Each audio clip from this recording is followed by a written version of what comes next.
everyone. Hi, everyone. Hi. All right. Oh, look at all these. Thanks, everyone, for coming out. This is our last event of 2023. And here we are partnering. Our first Capsule Marketers Community event together. Yeah. I hope that we get done with this and everyone's going to cheer the idea of another one, a second one, where there won't be cars in the background. When I say that, another one of these at some point in time. Well, we just have a couple announcements, and I'm going to hand it over real quickly to Abby Kelsey. All right. Hello, everyone. My name is Abby Kelsey. For those that don't know me, I partner with the amazing Nora on Marketers Community. And just wanted to let everyone know we do have a few spots left for our roundtables that are kicking off in January, early February. So we have a couple spots left for our VP to CMO levels, and then also a few spots for our director level. So our roundtables meet once a month. You get access to all Marketers Community events, discounts on workshops, access to our Slack channel with over 70 plus CMO, VP level director marketers throughout the Twin Cities. And we're going to be sending out more information to everybody if you are interested. And that ends my promo speech. Thank you. I'm also going to do a little plug real quick. January 16th, I am going to be doing a transformation talk. And this is a new format that we piloted with Debbie Schwacke back in October. And it's where we give a 15 to 20-minute talk, and then you break out into small groups to discuss some of the concepts. It went over extremely well. And the topic is going to be combining purpose with your career. So I'm really excited about that, January 16th. So we'll, again, send a follow-up on that too. Love that. Great. Well, for those of you who are new, this is Think and Link in collaboration with the marketing community. We do this once a month, hopefully in the future again with this wonderful pairing in the future. We put this on here in the RSP space, which are one of our, we call them sponsors. They're really hosts, but they're, friends and family here at RSP Architects. Absolutely amazing. If you want to tour the building, just don't leave too far. They might get angry with you if you start wandering into hallways. And then Lake One is one of our other sponsors, a marketing, a HubSpot marketing partner that's well worth looking up. If you've not heard of Lake One, they're absolutely amazing. So those are our sponsors. And of course, well, I should not forget Capsule. We are a special projects agency here in Minneapolis on the 4th floor. And we have been doing this event for about 15 years, connecting with people, connecting about design, marketing, brand, all kinds of related topics. And then working with clients in a lot of industries like Patagonia, PepsiCo, Hydro Flask. Actually, Hydro Flask and Tyson Foods will be on the stage in March, I believe. Our clients from there will be on the stage. That'll be amazing. And so you probably, if you signed up, you'll see the future ones, and hopefully you can come back again for this. But today we have Susan and Nora, and we're going to have a wonderful conversation about beauty-related health and wellness, sustainable products, all kinds of other things. But first, I'm going to have you introduce each of yourselves. Nora, do you want to start? Sure. Hi, I'm Nora. There's a surprise of the day. And I'm a co-founder of High Bar, a local company here that is a mission-based company, and we're inspiring the removal of single-use plastic. We're doing that by reformulating beauty and personal care products. So I'm really excited to be here. Thank you. Susan, give us just a little bit, and then we'll go deeper. What? Okay. This moment. Hi. Thanks for having me. I'm Susan Griffin-Black. I'm the founder and co-CEO of EO Products. We make two brands, EO and Everyone Bath and Body Care products. And it will be our 29th year in business in 2024. Hoo-ha, impressive. I have to tell a quick little backstory because we do a little prep call for these. And when we do that, the two people, if they haven't met before, get to meet each other and chat, right? And these two, when they got on the call, I could tell had stalked each other pretty intensely and mutually. There was a lot of mutual admiration before we even got started, right? It was really fascinating how you already knew each other. So I expect you'll probably have questions for each other at some point in time. But I want to first start off how you began your career and then how you got to this moment. If you want to start. Okay, great. I actually started my career in communications and insurance and didn't expect to be going this direction, but I met a man who is now my husband, and he grew up on an apple orchard. He just knew how to do a lot of different things and was experimented with things. He was also a ceramic artist, is a ceramic artist. And so together, I said, do you want to make some bath bombs? And he said, sure. And so we started making bath bombs and giving them to my sisters and my family. And then we started making soaps. And then he was like, hey, this is a business idea.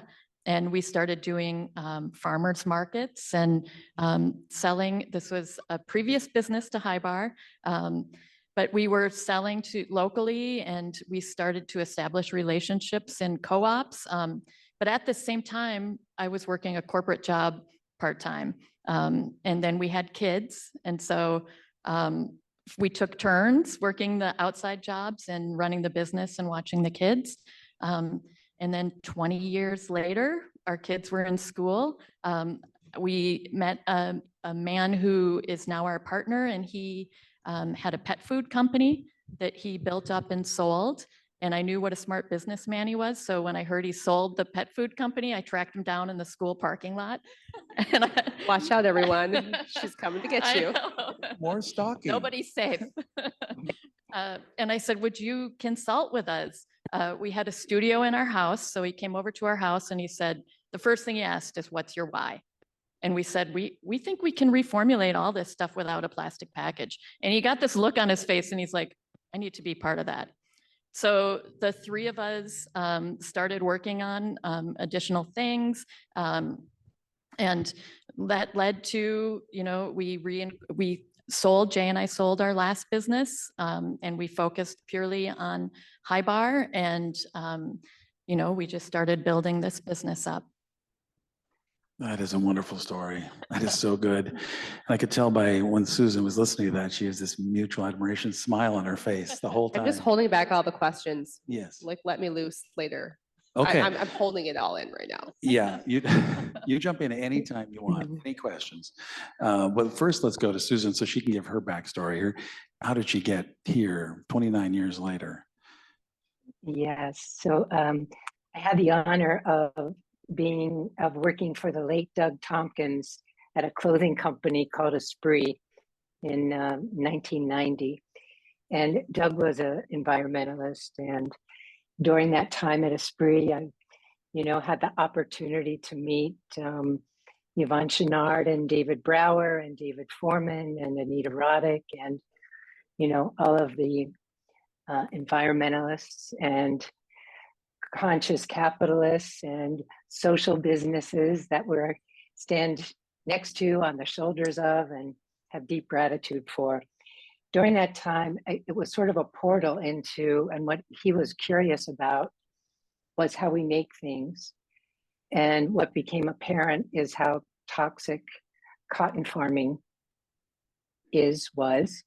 And so we started to experiment back in the day with Sally Fox cotton, and which was, came in these very dusty colors and, was and off-white. And retailers weren't very excited about that. But as we can see 30 years later, that the textile business and sustainable clothing has really risen. And when I was on a business trip in London, I came across a natural apothecary, was totally fascinated by that. I walked in, the smell was unbelievable. I picked up a bottle of lavender essential oil and I was like, this is what I want to do. So that began my learning exploration. We founded EO. We, meaning myself and our other founder, co-CEO, my former husband, father of my child, Brad Black. We still run the business together. And we started with 4 essential oil blends in the Bloomingdale's catalog in 1995, and then kept going. And Brad came in when I was working on a private label project for Birkenstock, and they ordered 10,000 little gift with purchase kits, and I had to fill it all by hand. And he's like, he's like, that's not really going to work in this time frame. It's like, we got a gravity feed, and he had me at gravity feed.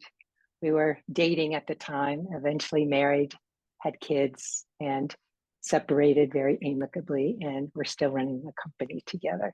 So many products later, many years later, started doing business with Whole Foods in '97, and had the good fortune to grow with them and grow in and with the natural products, all the natural products companies that we're very honored and grateful to do.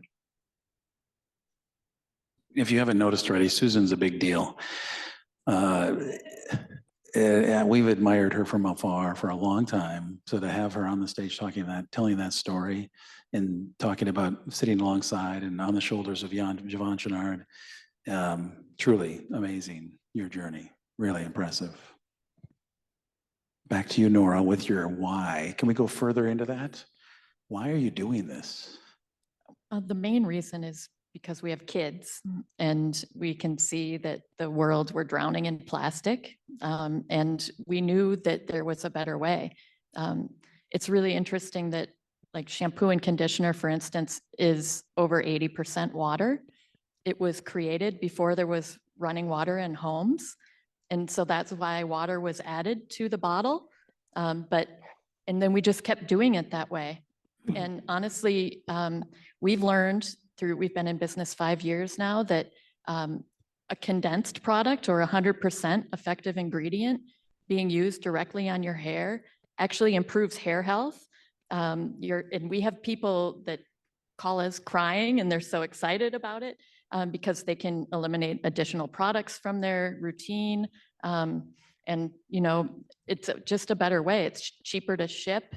It's smaller, it's compact, it lasts longer, it works better. So we just continue to pursue that. There's so much plastic, and our vision is to walk down the body care aisle and see no plastic. Or, if you see one, you'll be like, oh, wow, what is that doing here? Because we know that there is a better way. And how soon will that happen? Like a year from now? Hopefully. 10 years from now? I don't know. I think fewer than 10. I honestly do. I think that there's big changes happening, and the younger people that are, they easily move to this new method. They don't ask, they're not as immersed in the old way as some of us older folks are. And so they really are transitioning very easily. I'm stuck on the older folks. Anybody over 30 is old. And the hair health thing. So hair health, like as in balding. Not that I know anything about that, but other people might know about that. Can we address that, the balding thing? Oh, right? Yeah, no. Actually, we are working on a hair growth formula. Oh, complex. look what I just revealed. It's been on the bench for about a year. Oh, okay. So don't hold your breath. I think they've been holding their breath for a while. Anyway, that was fantastic. So, Susan, how have you managed the entrepreneurial journey, specific as it relates to how people have changed, right? Over the 29 years, someone invented the internet, someone invented social media, all these things have come about in your time as an entrepreneur. How have you managed that? Hiring young people? Yeah, hiring old people? All of the above. I think that for us, when we started, and I so, Nora, really respect and appreciate your company and everything that you're doing. When we started, the issues that we were facing were different. One of them was, so packaging, my friends wrote a book in probably 1991 called Paper or Plastic. These people that I worked with at Esprit. And, we've been on this topic collectively for, 30, our whole time in business. But the crux of our problem at the time was we couldn't find a co-packer to make foaming products without sodium lauryl sulfate. So we had to, at the time, hire all these sort of pretty extreme chemists who were working on formulas kind of underground and off to the side to figure this out, right? So we were probably the first natural product that foams to be made without sodium lauryl sulfate. We make everything, so when you make everything, things in depth and what can get buried in material safety and data sheets, all the ins and outs. And we're really, really devoted to making products. The issue with water is, water to us is an ingredient. It's not water, it's water is kind of magical, we're like plants, it's part of us. And the way we treat water and handle water is very different than a lot of manufacturers. And we're really actually exploring structural water, which is sort of a new concept that companies like Upterra are doing in regenerative agriculture. And it actually makes hydration more hydrated and allows water to become just more effective. And so, it's like we all have our preferences, personal preferences, and the why of what we're doing. We started to make safe, healthy, wholesome products for ourselves, our family, our community, and that's really how we've organically over the last 29 years. Angel investors probably haven't raised money for a good 15 years. Debt financing with our bank, no private equity, no other institutional money. So what that enables us to do is really learn and be lifelong learners and curious and grow in the way that seems to make the most sense and be best, the highest best for all. And I do agree that, we use, of course, 100% recycled plastic. We don't buy anything offshore. Those bottles are made in Southern California. And, it's been a constant issue. And I'm so glad that you're part of the solution. So I really commend you for that. So Means a lot. I do, yeah. And there is this, and I think this is what part of what the conversation is about, is what are our whys? Why is that differentiating? And what are we passionate about? Each of us, all of us, and then figuring out a way to express that, and then people rally around and resonate with that self-expression, and before you know it, you got a business, and then you got a growing business, and then all the associated problems, and then it's 29 years have passed, and we're working with people. We have about 150 people at the company. I think our longest employee is 25 years, so a lot of folks around for a long time. And I feel very responsible to them, for them, with them, because it really becomes family and community. Oh, wow. That was a lovely moment. That was, That was really that was cool. really nice, Susan. Thank you. Just, you have a business Thank and you. we're 25 years later, it just happens. Sounds easy. We often talk to entrepreneurs on this, and we know it's not easy. We know there's challenging moments, right? I was just talking with a few that were talking about the roller coaster ride that we refer to all the time. What do you do to get through those challenging times, those moments of absolute fear, moments of extreme joy where you can't sleep at night? How do you get through that? I think a lot of what Susan said is true. You know, honestly, the employees, we employ about 25 people, and we make the products ourselves in a factory in St. Paul. And, you know, they're part of the reason I'm up at night worrying, but they're also part of the motivation. They're as engaged in making the world a better place and the business success as I am. And, you know, it really helps to have a mission-based company too, to get you through the bad days. Because you know, so far our company has eliminated over 5 million bottles from existing. And I feel like even if I did nothing else, I've made a little impact there. We also disrupted hair care on shelf. They created a new subcategory of hair care that's for solid products because Hybar was there and on the shelf, and then now competition has come in and joined us, which is actually what we set out to do. We knew, you know, it's not going to be just us. It's going to take other companies, a lot of other companies, and a lot of other ideas to solve these problems. And just really thinking about what we've done and helps me get through those bad times. Hear that, folks? She invited competition. Think about that. How many of your leaders invite competition wholeheartedly? Honestly, that is so refreshing because you have a deeper why. Yes. Yeah. Yep. And you know, we really have seen so much progress. I'm actually friends with 2 other women who are running sustainable hair care brands, Dip Sustainable and oh gosh, now I can't think of the other one.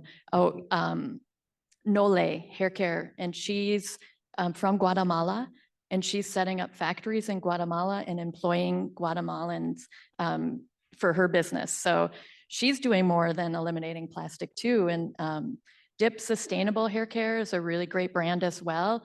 And her philosophy is not to go into these big stores. It's to help the mom and pop shops and, you know, stay kind of on a smaller scale. She felt like she could make a bigger impact there. So we're all working towards the same goal, but coming at it in different directions. And it's really helpful to talk to them. And they're also both women, which there aren't, you know, as many women in the C-level. And so it's really nice to talk to these other women that are running businesses. It reminds me of some of what the Method founders talked about a lot in there earlier. You know, their competitors weren't the immediate people breaking into the category. It was really P&G and J&J and all these old legacy brands. They always refer to the fact that all of their competitors are dead. The founders are still alive in this one when it came to Method. Just seemed a little bit tough, but you know, you got to do something to go against competition. You do that, right? That's cool. But inviting them in to create the category so everybody else has to change.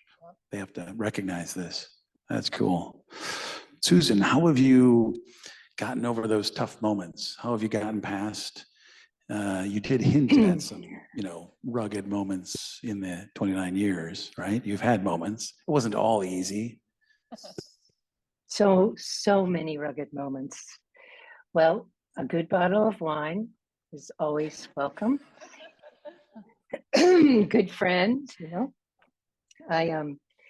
I've been a Zen Buddhist student for 30 years, which has informed a lot of my practice, has informed a lot of my life, you know, essentially. And so that's been helpful.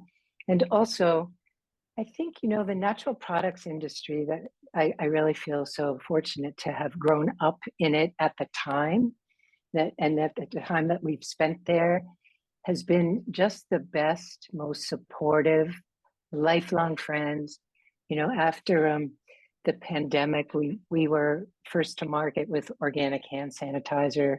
We've been making it since what, 2005 maybe.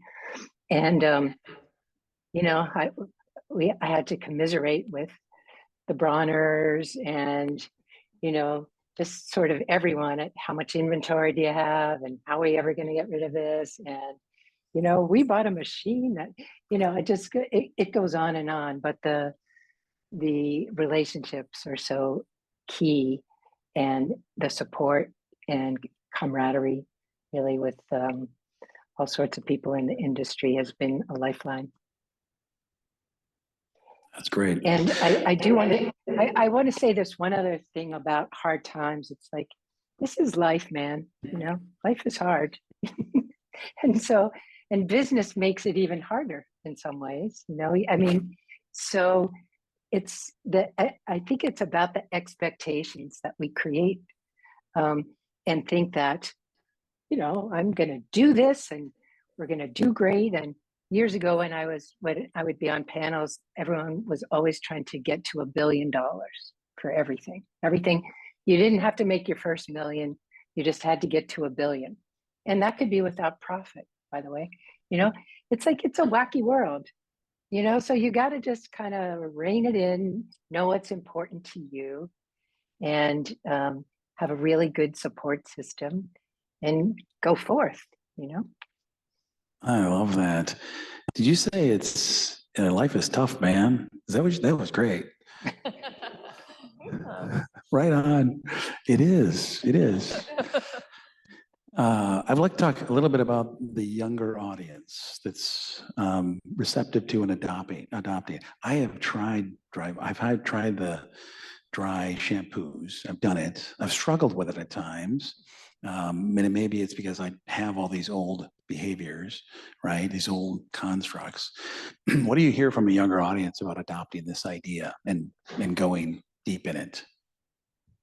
I don't think they even can tell a difference, honestly. I think that they are wired for doing things differently because of their anxiety about the climate, honestly. We hear all the time about how anxious, and I have, you know, nieces and nephews and kids that, you know, really worry about this stuff, and they thrift clothes, and they, you know, their entire way of being is different than the way I grew up. And so I think they're just really ready. Whereas other consumers that are older, like I mentioned, you know, you're asking people to change so many behaviors where the young people are ready to make the change. You don't even have to explain. Yeah. So I grew up with hippies as parents. So geodesic dome, the whole thing, right? I was all in. Growing that crop that now is legal in the state of Minnesota. Wasn't back then. I think we're outside the legal limits of my mom getting prosecuted for that. But it is such a fascinating adoption that's happening, right? That they have other options, a lot of different options, and they're more open to new ideas and other things. And it's a little bit of the anxiety, but also just we have all kinds of we can attach ourselves to your values, right? We can see ourselves in you and what you're doing. I do think that's true, because there are, you know, P&G has a line extension of a solid product. But I do think that consumers can see all the plastic and then one product that's non-plastic, and, you know, they're just not fooled by that. So they are really looking for authenticity. And I think that they are finding it in smaller brands, or in brands that they can relate to, with a founder they can relate to, or a story they can relate to. And Mr. Proctor and Mr. Campbell are dead too. You're still alive. You're doing very well. Comes full circle. Couldn't help it. That was great. Susan, how have you seen the audiences evolve, or the people that you're talking to evolve over the history? I mean, the 29 years, new people adopting you? Yes. So, you know, we we have evolved our formulas, of course, over the 29 years, as parabens became suspect, that went out. EDTA, all sorts of chemicals that were even a little bit suspect. We didn't start that way. We helped to establish the personal care standards for Whole Foods and the Safe Cosmetics Act, and I've been very active in BCPP and all of that. And I feel like that in 2012, we created the Everyone brand, which was sort of a less sophisticated version of the EO brand. But our commitment in all of our products is about essential oils and never synthetic fragrance, and the cultivation of plants and how they're cultivated and where they're cultivated. And we've immersed ourselves in that for 30 years. And so my son's band at the time came home, and I was living in a very small place at that time. And I went to pick up all the bath towels in the bathroom. There were 6 of them, and I had a 1-bedroom little cottage. And I looked at all the products in there, and I was like, have I taught you nothing? Like, we must have an immediate focus group. It was the worst of the worst, that you can imagine. And they're like, Mama, first of all, EO's too expensive, and there's just not enough. We need bigger bottles. We need a.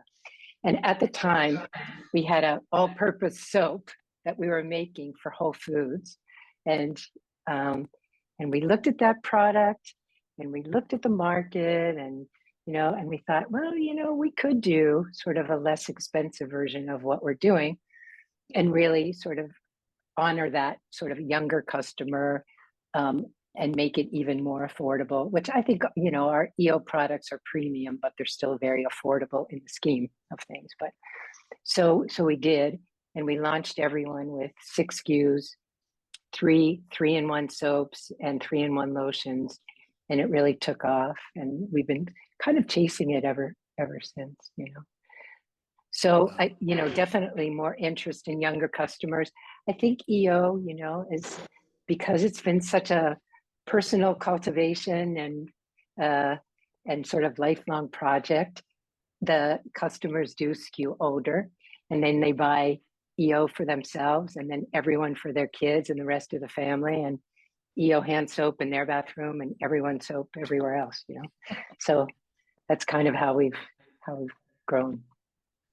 I'm stuck on the impersonation of your son. Oh, we do the same thing with our son all the time. Mom, Mama. Yeah. We take a few IQ points off. They're smarter than Can I ask that. Susan a question? Yes. Okay. It's like a very Tim Ferriss question. Pretty sure I've heard it on his podcast before. But Susan,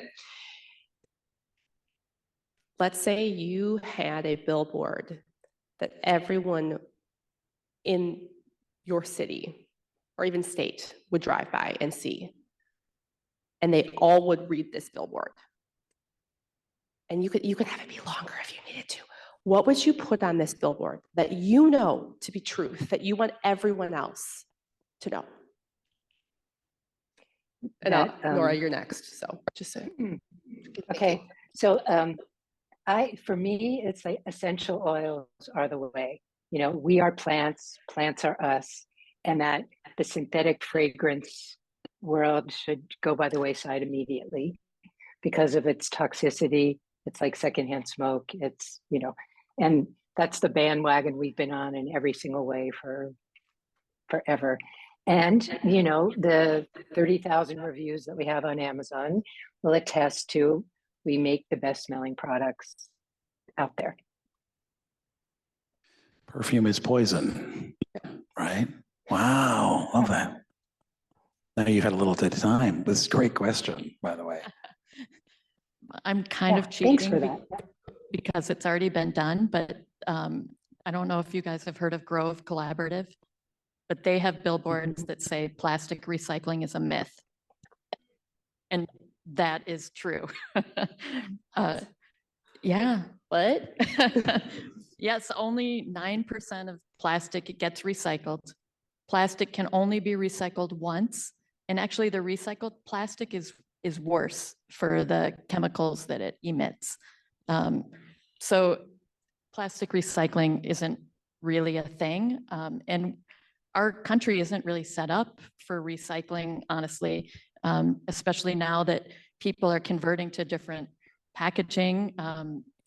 It needs an overhaul, and a lot of it is wish cycling, I'm afraid.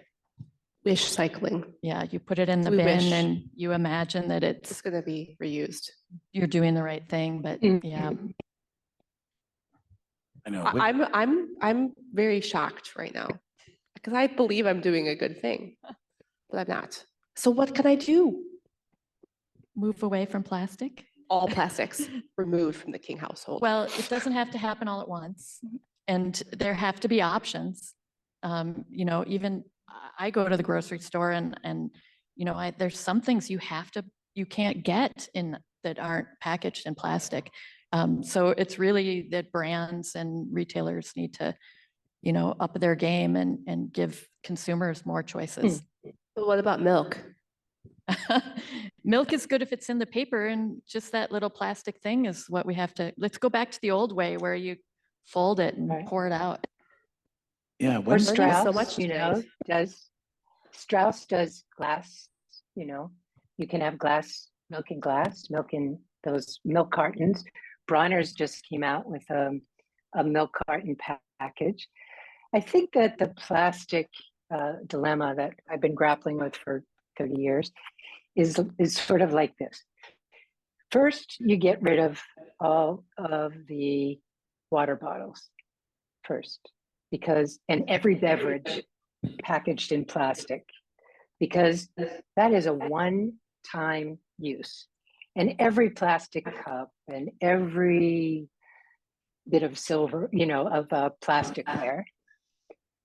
And then we start to get, you know, very practically address all of our other options, which you've so beautifully done, and start to make choices about taxing waste. And then, you know, it's like, this is a 50, 100-year process that, you know, we started grappling with years ago. And look, you know, there's progress. There are options. People are carrying water bottles around and not buying single-use plastic. You know, food service has made its way. I think Delta just announced that they're stopping napkin use or something, you know, those stupid napkins that they just throw on there, and sometimes it's two, and it's like I think it was Julia Butterfly Hill that said that there's no way, you know, there's no way. It's not like a magic thing that all of this stuff just disappears anywhere, you know.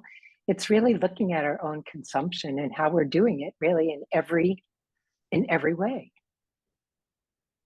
yeah, these post-use, post-transportation to you through retail into the hands of the consumer, it has no value. Once it has more value, right, or people see it as having more value, it'll change for sure, right? There's a lot of mining of the plastics in the ocean, the gyre in the ocean, that's starting to happen.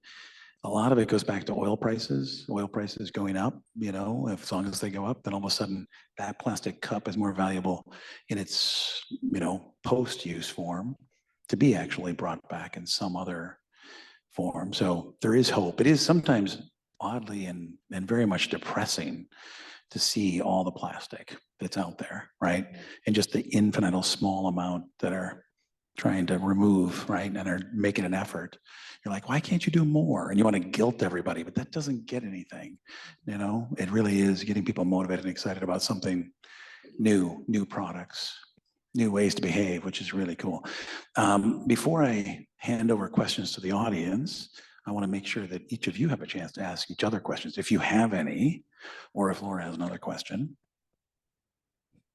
I'd like to see if you have questions for each other. All the pressure. Well, I'm really impressed that you've had a business for 29 years. So High Bar is 5 years old. So I'm just curious, really, like, how do you stay innovative and how do you stay fresh when you have, that longevity? Yeah, I think I've always been a product person, so I've always, and then it got dangerous. It got to be dangerous because we could actually make whatever I could think of, or we could think of, And then we ran into all sorts of, SKU proliferation, as they say. But I was sort of nicknamed the SKU hoe, like, because I just couldn't. It was so fun. This was the fun of it, And I think that,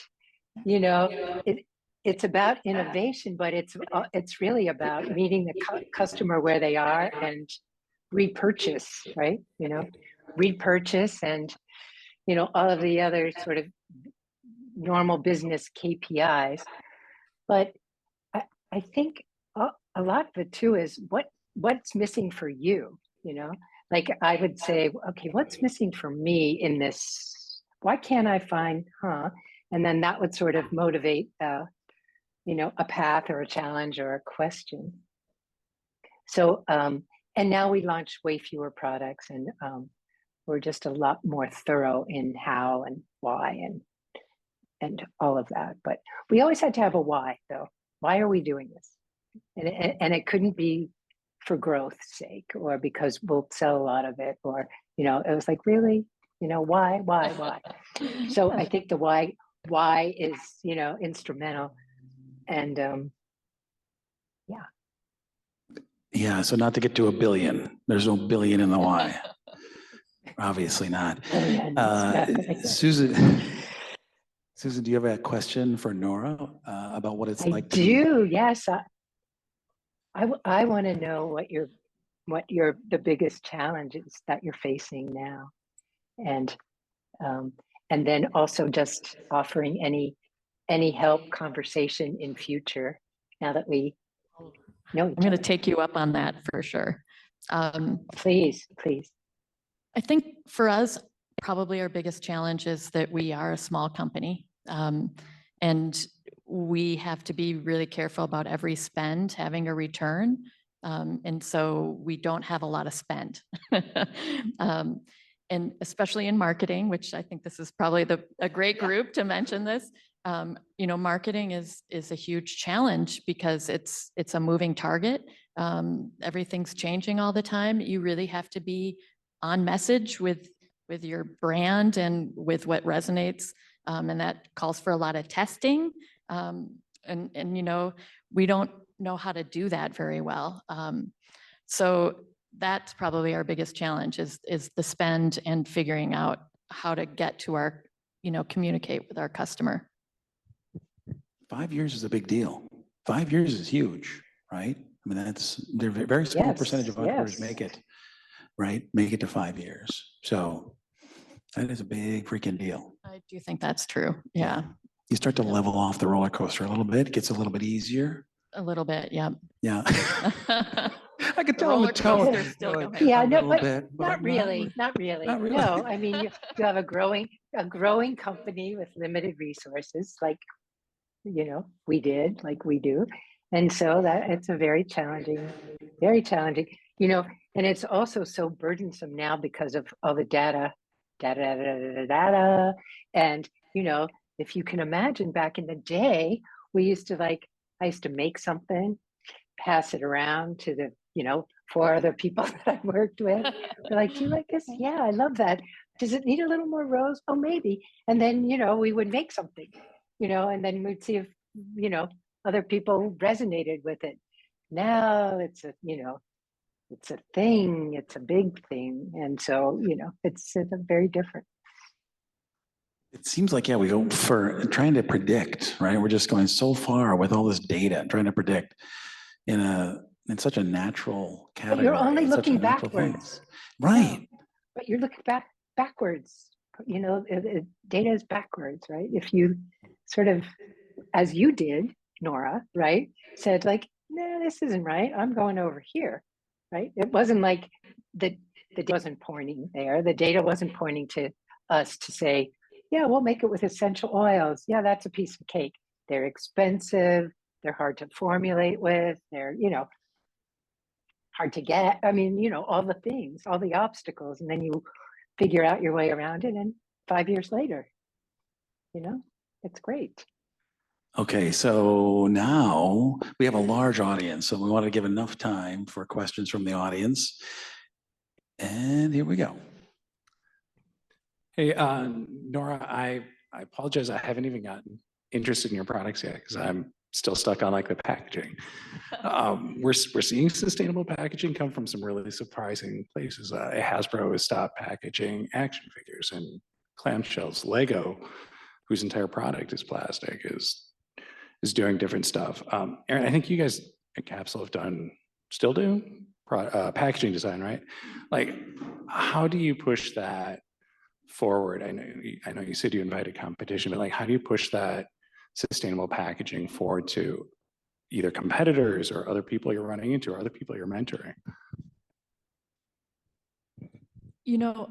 I don't think that our brand has to do the pushing, honestly. It's the consumers that are asking. And that is driving, I've been to trade shows recently and so many paper packaging or new packaging options are coming out there for people. And I just think that the tide is shifting away because really consumers are demanding a different way. Yeah. That's what I found. But a 5-year business, and you're a showcase for others to see this. You're showing up on the shelf. You don't realize how much you're motivating others, right? You would see it happen. New behaviors are changing inside of corporations where they're going, there's a marketplace there. I can tell you that we were very intentional with how our packaging was designed.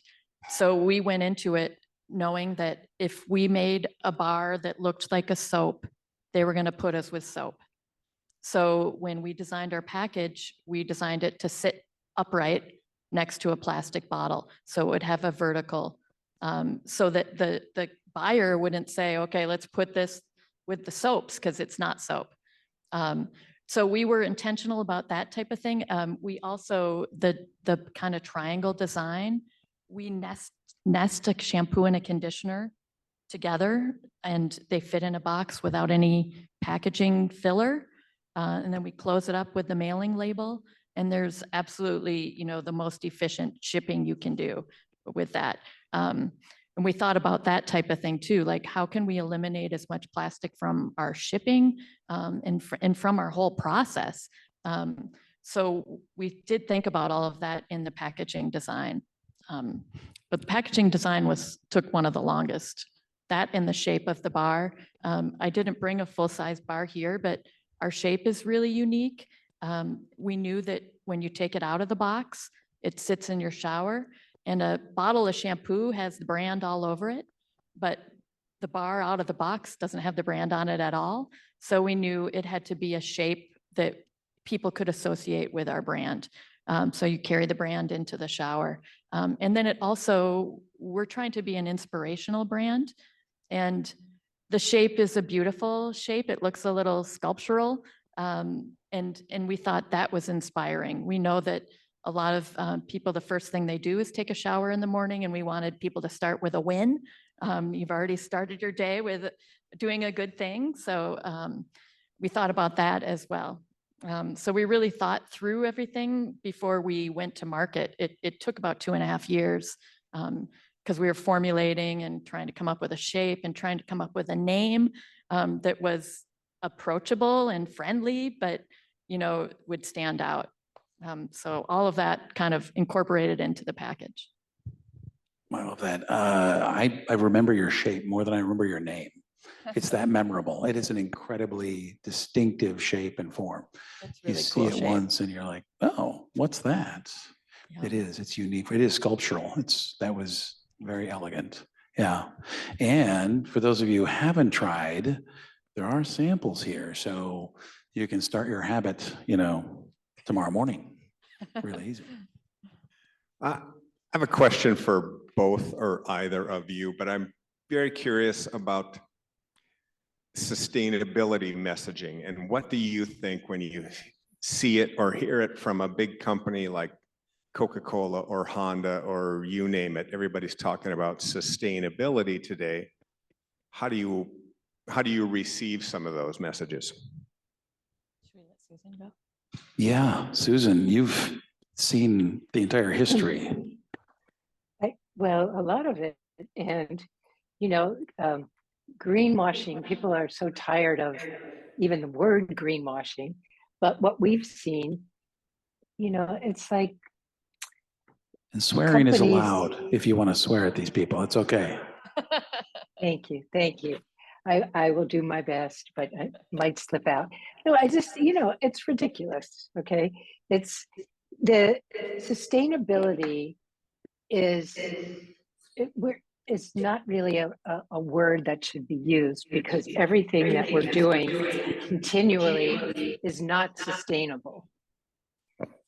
And so the best chance we have is personal responsibility because, you know, each of us matters and we're interdependent and it's collective and the numbers and the people are what move the needle. And so it's like when I think about bringing, you know, bags to the grocery store, we went in, we adopted that, you don't really show up to the grocery store without a bag, without being embarrassed about it, you know?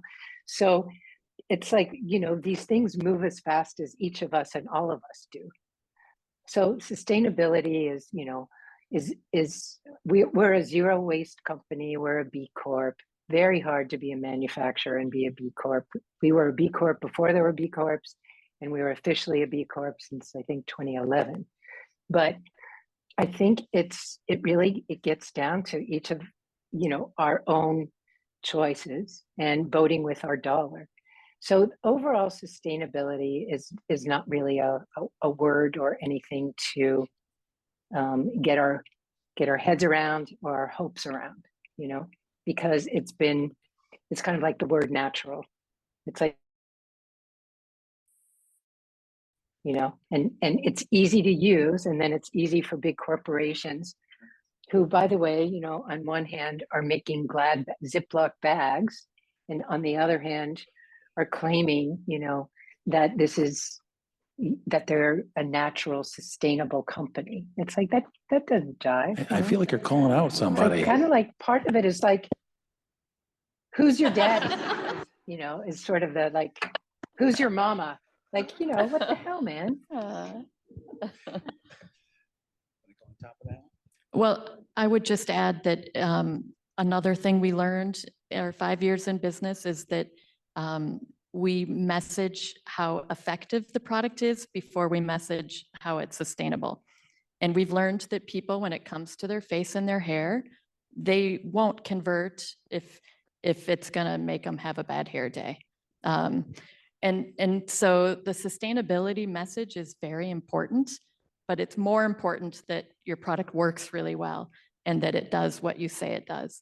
And I think that, again, the consumer sees through the big companies that are pushing the sustainability message because, you know, it's just part of their business isn't doing that, and they're just trying to greenwash. That's great. Other question next. Yeah, I actually have two, but one will only take you a second. First, how do you find chemists who are interested in doing things a different way? That's been a struggle that we've had with a product that we've created, is finding those people. So curious about that. But second, marketing. Knowing that you both have done incredible work in building businesses that at some point someone probably said that's impossible.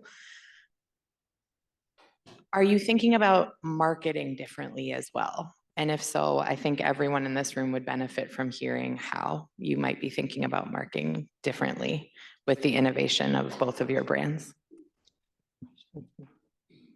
Well, I can take the first question about the chemist. This is one of my husband's favorite stories because we started in our basement and he was our chemist and he's not a chemist.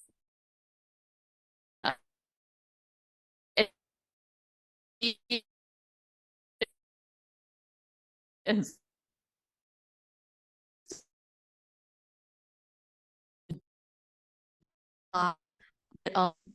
we were told it's impossible. You're not going to be able to make a salon quality formula that's solid. That's not possible. And that was really motivating to him. So he went back to the basement and, literally we came out with hundreds of prototypes, and we'd send them to, we had a group of about 40 different salon owners and stylists, and we'd say, try this. And sometimes we'd get a call and they'd say, my hair blew up. I can't leave the house. But we just kept plugging away. And I really think that it is part of thinking differently, that to get a different result, you have to have a different approach. But now that we've done it, and he's not a chemist, it's really helpful to have an assistance from a chemist. And there are a lot of ingredient changes and ingredient, development happening.